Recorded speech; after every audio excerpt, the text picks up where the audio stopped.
Firstly, thank you everyone for coming, and also thank you so much to Rav Altman for suggesting that we do some learning in the memory of my late grandfather. I really appreciate it,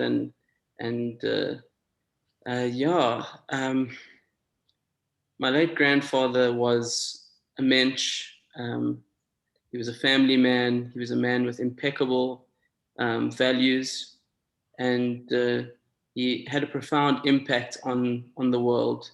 And we saw that while he was alive. Different family members going to functions or different things that he contributed towards, and hearing amazing things from different people in the community. But I feel like we only really realized the true extent of everything that he'd done after his passing. Hearing about how much he did and how many lives he touched across the world. And I think the reason that we didn't know about a lot of them is because he was an extremely humble man. To us, he was just a grandfather, and he didn't ever boast, or he didn't ever really talk about all these things that he was involved in. So he was just an incredible man with such character and values. And what this time has really just taught me is that we really don't know the true impact that we make on the world until we've passed on. And I want to just relate a very quick story. I don't want to take too much of your airtime, Rav, but a quick story about my grandfather. When he had passed away in LA, just because of COVID, there was a real issue with regards to getting him to a Tahara house and getting him buried. And there was, it took a while for anyone to come and collect my grandfather. And one rabbi was phoning all over LA trying to organize a next day burial. They were saying it was going to take weeks for just because they were backlogged with COVID cases. It was going to take weeks to do a burial. And this one rabbi decided to call an ex-South African that he knew in LA. And he called him up, and they were able to work something out. And my grandfather, even though there was weeks of backlog due to COVID, he was able to get a burial the next day. And at the Shiva house, the rabbi explained what actually happened. He phoned this ex-South African, and he told him who had passed away. And the ex-South African used to sit next to my grandfather in Greenside Shul. And he remembers that when his cousin was out of work, my grandfather went out of his way to find his cousin work in Max Steel. And then when his cousin passed away, my grandfather for many years was there for the family and supported the family, even though he was no longer working for him. And this was the man that organized such a speedy burial for my grandfather. And I just think, we don't really realize the true impact that we have either in this world or in the next world. And I'm sure over the next few years, it will probably take years for us to realize the vast impact that my grandfather, that he actually had in every single corner of the world.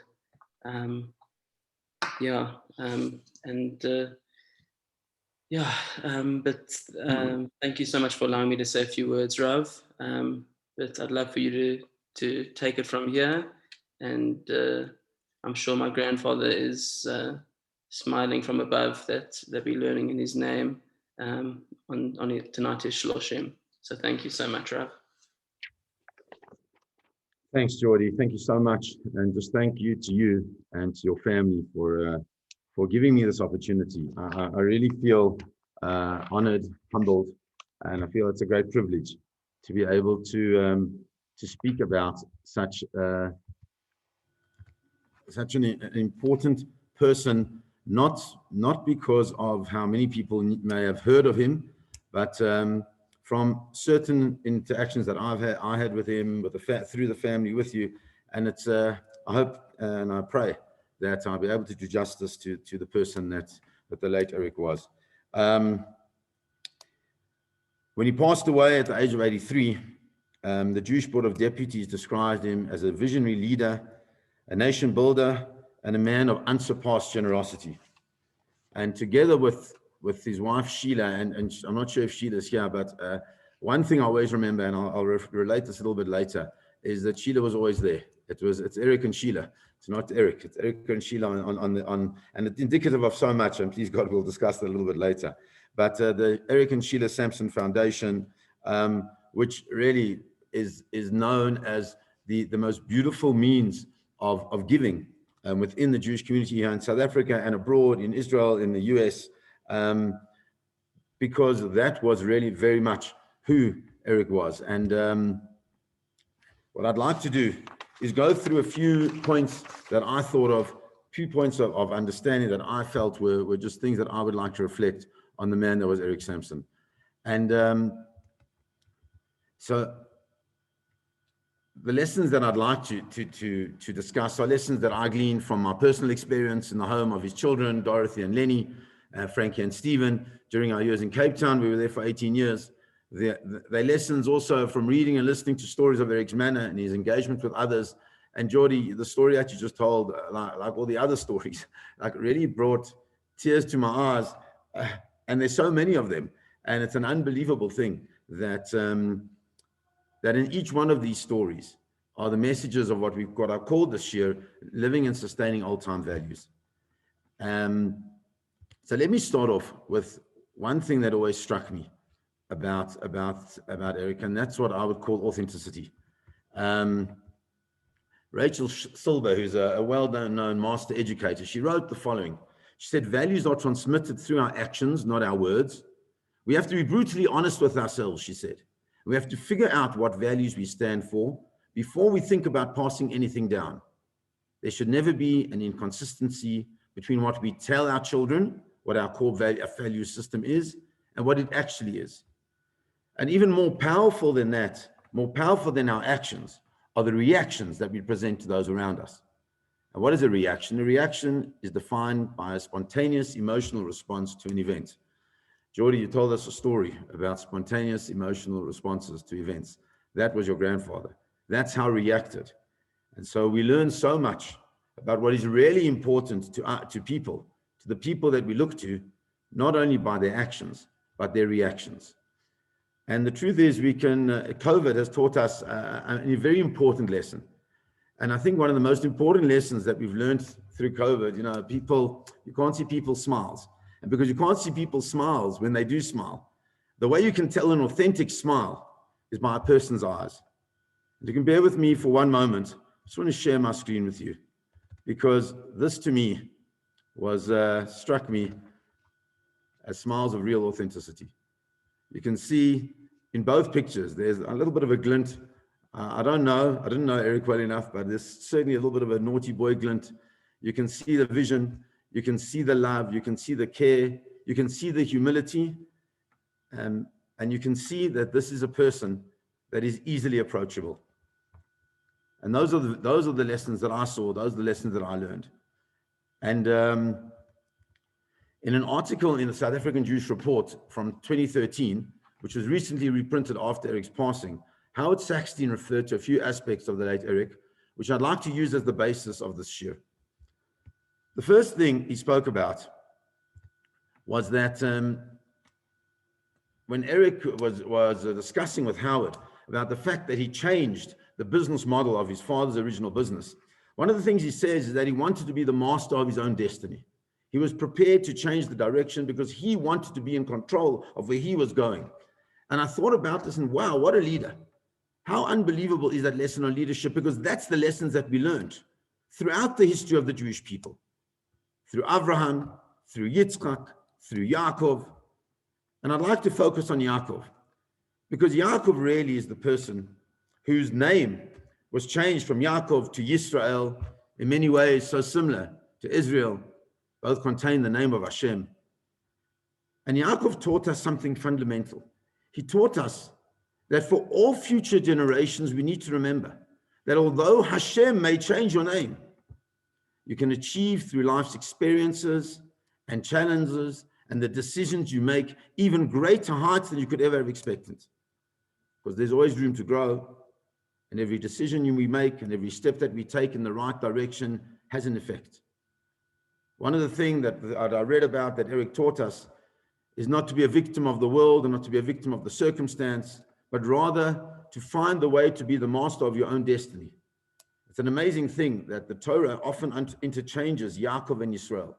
When it speaks about Yaakov, the Netziv tells us that Yaakov is in this world. It's the world in which we're living, in the practical world. But when it speaks about the name Yisrael, it speaks about the vision. It's speaking about the future. And the only way you can really speak about the future is when you're the master of your own destiny. And I think that is a fundamental lesson that we can learn for all of us. It's an old time value to be the master of our destiny, to not to succumb to the pressures of the people around us, but to hold true to the values that we feel and to push them forward to ourselves and also to the next generation.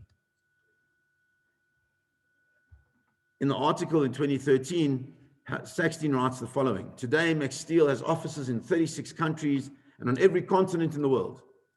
When Eric was asked about the rapid expansion into globalizing his business, he was asked, was it not a gamble? And his retort was, it wasn't a gamble, it was a well-calculated risk. And besides that, he said, I've always had a strong home base that allowed me to expand overseas. And I think in here, like the source of his leadership and the source of the sustainability of his life lessons. You see, if you're a gambler, the place you belong is in a casino, perhaps. And a casino is a carnival of human emotion. There's so much going on. But if you have clarity of vision, then you build. You don't gamble. And you build because you understand that you've got a strong home base to come back to. And where was Eric's strong home base? And this is a story I've told many times over of something that struck me most profoundly. Now, so we moved from Johannesburg to Cape Town, and thank God we connected with both the Cohens and with the Sanks. And the one time was we were at Shabbos at the Cohens, and I met Eric. And everybody knew Eric Samson was this, this doyen of business, of philanthropy. And he just struck me there as just a very ordinary, if I may say, person. Easy to talk, with that lovely smile, with those lovely glinting eyes. And I was quite impressed by that. But then a few days later, having just met him, I went to Checkers in Sea Point, the home of all good Jewish shopping. And I'm walking through Checkers in Sea Point, and I see this man who I recognize with this woman next to him who I also recognize. And I thought, really? And I go up to him, and there is Eric and Sheila. Oh, hello, Rabbi, how are you? Shopping in Checkers. And what struck me were a number of things. Firstly, this was an experience for Eric to go shopping. It's indicative of his humility. But more than that, it wasn't just shopping. He was shopping with his wife. Indicative of his family, indicative of his love, indicative of their partnership and everything that they did. It just struck me, and it's always stuck. I always think of that image of the two of them pushing their Checkers trolley in the middle of Checkers, a man who had anything and anything that he could ever possibly wanted. But the most important thing to him was clear, was his family and just being an ordinary human being. No airs, no graces, just a person. And I think that is really important. And I think that comes to the next statement that I picked up in this article, where they discussed about the fact that Eric had sold a certain amount of the business to an American company, and making a very good profit on his original investment. And Eric's response was, "I've always been known to sell high and buy low, sell high and buy low." And I thought, this is really what I would like to focus on. Because what does it mean when you sell high and buy low? What it means is that you see potential in the things that you have, and you understand how to build them. And when you build them, then they become something that you've bought low and you can sell high. And I thought of George Bernard Shaw's Pygmalion. We all know that. And in there's this beautiful statement that Eliza Doolittle says, and she says the following: you see, really and truly, apart from the things anyone can pick up, the dressing and the proper way of speaking and so on, the difference between a lady and a flower girl is not how she behaves, but how she is treated. I shall always be a flower girl to Professor Higgins, she said, because he always treats me as a flower girl and always will. But I know I can be a lady to you because you always treat me as a lady and you always will. The Gemara tells us, Amar Rabbi Yochanan said, Kol makom she'ata motzei gvurato shel HaKadosh Baruch Hu. In any place where you find the gevura, the might, the power of HaKadosh Baruch Hu, ata motzei an v'tunato. There is where you will find his humility. And this, to me, really is the Eric Samson that I think we need to laud. A man of unbelievable humility. And because of his humility, he was able to see into people and see their potential in the people. There's a Gemara which tells us about there was a little bit of a machlokas in the Beit Midrash, this argument in the house of learning. And after the house of learning, what happens is a new person comes in to be the master of the Beit Midrash, master of the house of learning, and his name is Rabbi Elazar ben Azariah. We all know Rabbi Elazar ben Azariah from the Pesach Seder. He's the guy who says, behold, I'm like a 70-year-old man. He was a young man, he was 18 years old, and he becomes the leader of the Jewish people, the leader of this incredible house of learning. And that's why he gets his gray hair. Some say he got it from because it was that. But he becomes gray-haired. He was 18. He miraculously, his hair turns white. And he opens up the Beit Midrash. And the Gemara tells that on the day that Rabban Gamliel, who was the previous master of the Beit Midrash, was removed, and Rabbi Elazar ben Azariah takes his place, there was a fundamental change in the general approach in the Beit Midrash. What was that? Because during the time of Rabban Gamliel, there was a guard at the door of the Beit Midrash. And he would allow or not allow certain people to enter. Because why? Because Rabban Gamliel had very, very high standards. He said that if your inside, your thoughts and your feelings were the same as your conduct, if your inside were the same as your outside, tocho kobaro, only then can you enter the study hall. But on the day that Rabbi Elazar ben Azariah took over, the Gemara tells us that they had to add 400 benches. Some say it was 700 benches. Why? Because Rabbi Elazar ben Azariah saw in every single human being the potential for greatness. Perhaps at this point in time, they don't have a job. Perhaps their uncle is sitting in Greenside Shul and he's battling because they can't find the man a job.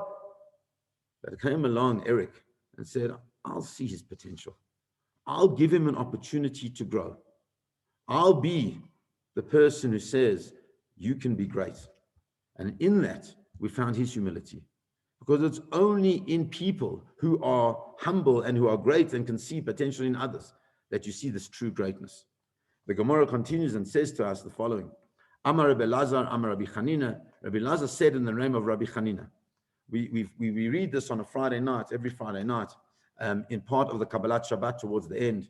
We say it's Talmidei Chachamim Barbim Shalom Ba'olam. Talmidei Chachamim, which we normally translate as great sages. But the real translation of the words Talmidei Chachamim means the learners of great wisdom. Marbim Shalom Ba'olam. They bring great shalom to the world. Why? Shneimar, as it says, V'chol banayich limudei Hashem v'rav shalom banayich. Because all your children are the learners of Hashem, v'rav shalom banayich, and all your children bring in shalom. Al tikrei banayich ela bonayich. Don't call them your children, but your builders. And comes along the Ben Yohayada, who's one of the commentaries on the Gemara, and he says, why is it that these people who are Talmidei Chachamim, who are learners, who are people who desire wisdom in the most profound way, how do they bring shalom into the world? How do they bring peace into the world? And he says, and if you don't mind, I'm going to read and translate the Hebrew so that we can get it clearly. He said, Shekol Zman, because at all times, Sheyesh Anava Eitzel HaChachamim, when there is humility amongst the wise people, Shekol Echad Ro'eh Atzmo Katalmid Legabe Chavero, that where each one is able to see himself as a student relative to his friend, then there will not be machlokas between them. There will not be arguments between them. Ela shalom. There will be peace. When is it that a person is able to see even a person who is his equal but certainly a person who may not even be his equal, as his student, as his pupil, he is the pupil of that person, when they have anava, when they have humility, when you can learn from everybody. And one of the stories is told of his relationship with Mendel Kaplan, the two of them as these great doyens of the steel world, but more importantly, as great philanthropists of the Jewish world, as how they egged each other on and they learned from one another. And those are such beautiful stories, because here you have two people on the highest level of business and the highest level of leadership, but learning one from one another. Masha Ein Kain is the Ben Yehoyada carries on. If not, what on the other hand, if everyone thinks that he's better than the other one, there will always be some type of rivalry, some type of animosity. And there will always be the one coming to disagree and argue with one another. So in the space of humility, that is the space of greatness. And for me, that story, seeing Eric and Sheila shopping in Checkers, was the space of humility. But really what it was the space of real and true greatness. I'd like to also reflect, when I was speaking to Dorothy a little bit, just on the way I understood and the way I saw Eric, it struck me as, who is Eric Simpson, the philanthropist? So in the article that Howard Saxon writes, he says how he explains how this relationship with Mendel, but one of the things that he tells the story of how there was a point where one of the great Cape Town fundraisers was pushing everybody to give and to give and to give, and Eric gave what he needed to give, and the man said, "You see, even Eric is now giving what he needs to give." And Eric stood up and said the following: "I've always given, Mr. Chairman, and now that I'm more successful, I am giving more." What an attitude. What an unbelievable attitude. Because at another point he said, "Thank goodness I've been blessed and I've been able to give. I've been charitable," he confirms, pointing out that the more you give, the more you get. It's such a beautiful thing to hear from great people, from great philanthropists. The more you give, the more you get. Chazal tell us there's a pasuk in the Torah which says, "Naton titein," that you must surely give. And on that, the Kli Yakar, one of our great, I would call Achronim, later commentators on the Torah, what he says is very simple. Why does it say titein? Titein is a palindrome, right? Natan is a palindrome. Why is Natan a palindrome? Natan means to give. Natan is because when you give, you get as well. And that is something Eric didn't give to get, didn't give in order to get more. Eric gave because he understood that was his responsibility in the world. But it was not only the giving that was important for us to understand. There is a beautiful midrash, and I searched for it and I couldn't find it. But there's a beautiful midrash which I think is the most profound indication of the lesson of the sustainable life lessons that Eric taught his family and certainly taught all of us. And that is, the midrash tells the story of a man who was relatively wealthy, and he was known to be a very generous person. And one day a mashulach, a collector, comes to his door, and he knocks on the door, and he invites him in because that's the way we do things. He invites him in because you show people a smile, an Eric Samson smile, a smile of authenticity. And he brought him in and he sat him down, and the man started talking. And the midrash relates that as the man started talking, the mashulach started talking, the future donor said to him, "Please wait a minute, because I want to call my children." So he says, "But what do you need your children for?" He says, "I want them to see, as you speak to me, and as I hand over to you the money, I want you to see that. I want them to see it happening so that they will learn how to give." And perhaps in all of the things that we learned from Eric was how to give.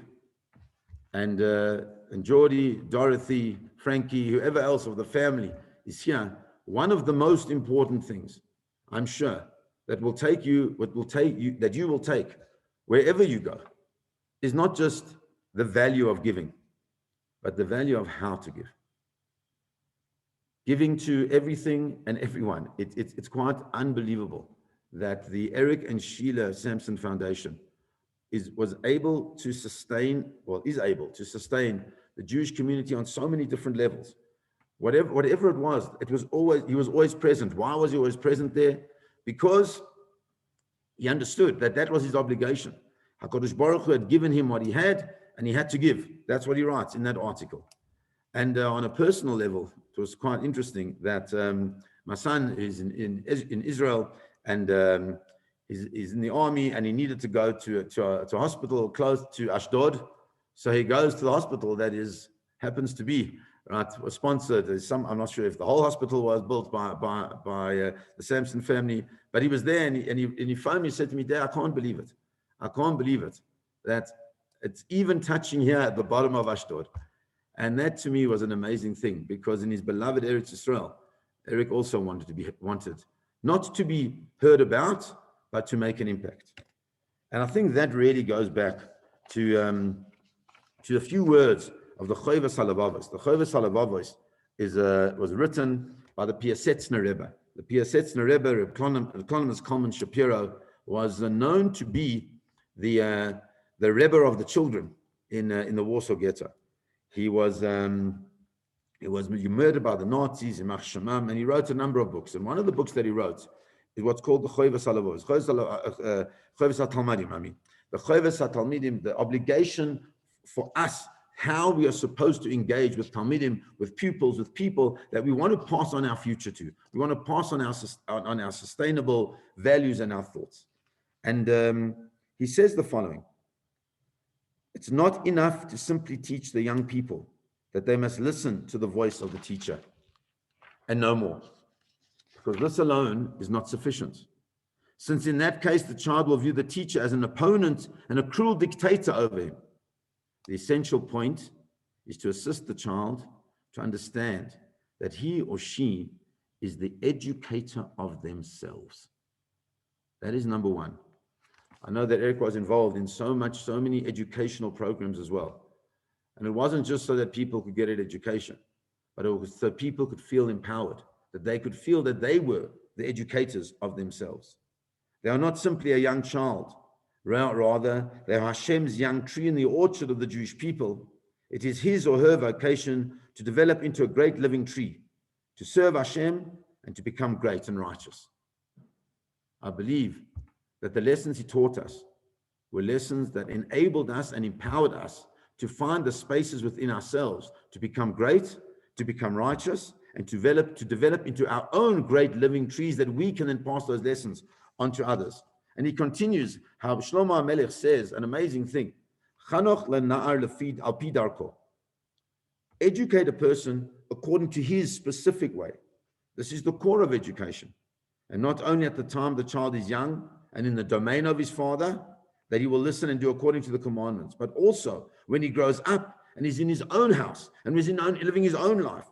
Even when he becomes elderly, he won't turn from it, because those are the values that are being taught. And I remember watching Eric with all the kids, all the grandchildren, Jordy, you included, you're a little bit younger then, right? Just the love, the warmth. But more than that, every one of you is different. And he engaged with every one of you in a different way.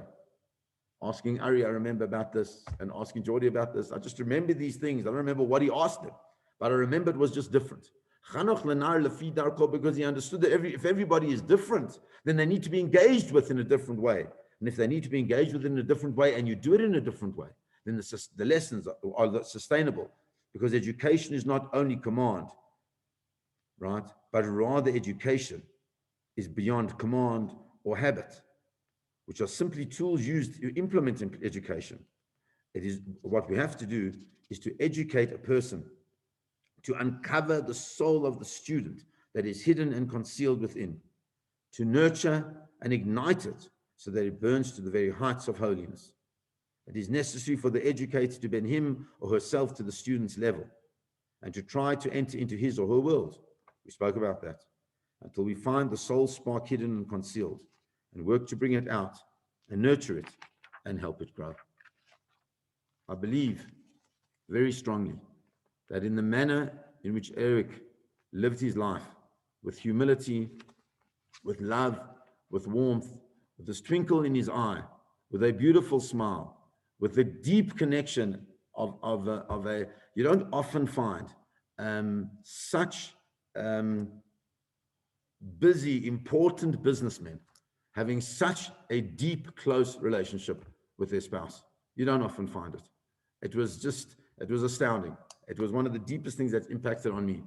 And because that's what the person was. He wasn't a man who wanted covered from others.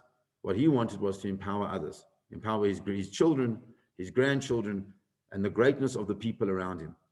And in that way, please God, may his memory be a blessing to all of us, a blessing for us to understand where we need to put ourselves, that we too must be smiling that beautiful smile, that authentic smile with those beautiful eyes, sparkling at the people that we see, seeing greatness in the people and helping whenever we can.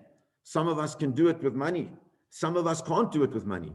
But some of us, all of us can do it with ourselves, with our beings, with the people that we are. A kind word said at the right time is the most powerful lesson that we can all learn. And that really is the way that Eric lived his life, to open up the Beit Midrash. He didn't care if you tocho kabaro. He just cared that you wanted to build yourself. And even if you didn't, he would have helped you make sure that you did. And Geordie and Dorothy and Frankie and the whole family, my deepest condolences from myself and from Natalie and from our whole community, all those who knew him and all those who benefited from him, because we understand that the way a person's legacy exists is not just through themselves, but through the actions that they did for others. He touched an untold number of people, and he still does, And every person who goes into the hospital in Israel, every person who goes in the Nelson Mandela children's space, wherever it is, everybody is being touched by him, by that smile. And I'll finish off with a story. When I was in Cape Town, I was working for a business, and we had some dealings with Max Steel. And I walked into one of the Cape Town branches of Max Steel, and as I walked in, I saw this picture of Eric on the wall, and it also had that like little naughty smile with those lovely glinting eyes, and I was just looking at it, and the secretary said to me, "I see you Jewish. Do you know him?" So I said, "Yeah, I've met him." She said, "Isn't he just the most wonderful man?" That's the secretary at Max Steel. So yes, he was the most wonderful man with everything that he had, because in the place where we find HaKadosh Baruch Hu's greatness, we find his humility. And for a person to be able to live that as their legacy is perhaps the greatest legacy that can be, because it's in that legacy that family is built. It's in that legacy that values are given and passed down from one generation to the next. It's in that legacy that the story that Geordie told, right, is, sorry, George, but that story is just going to be one of thousands that are told the same, because that was the man caring about the other. Why? Because that he knew was his obligation, because of what he had. I wish everybody that we should be able to take those lessons forward in our lives, learn from them, build on them, build his legacy, and build Am Yisrael, build Eretz Yisrael, and build the world, just like Eric Simpson did, through small gestures and big gestures, whatever we are able to do. Thank you very much for being here. I really appreciate everybody coming. I really appreciate the honor of being able to sit and to speak and to reflect on human greatness in a very profound way. May his memory be blessed forever, and may we all find much comfort in those beautiful memories. God bless everybody, and have a good evening. Thank you. Thank you so much, Rav. Really, just on behalf of the family, I just want to say massive thank you to you, and obviously for everyone for attending and for all the support throughout this difficult time. We really, really appreciate it. Thank you. Thanks, Geordie. Thank you, everybody. God bless. Have a good evening. I'm going to close the meeting now.